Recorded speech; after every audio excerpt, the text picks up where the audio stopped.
এভাবে রান্না করলে তার পছন্দ না, সেও পছন্দ করবে।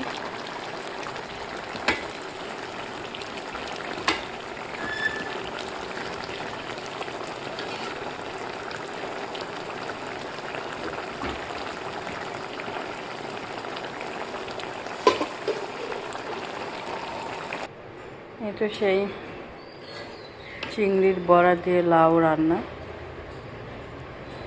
কেমন হয়েছে? লোভনীয় না অনেক? এভাবে আপনারাও রান্না করবেন। সবসময় তো গোটা চিংড়ি দিয়ে রান্না হয় লাউ, কিন্তু আজকে চিংড়ির বড়া করে এভাবে লাউটা রান্না হয়েছে। এই তো এই যে সেই বড়া।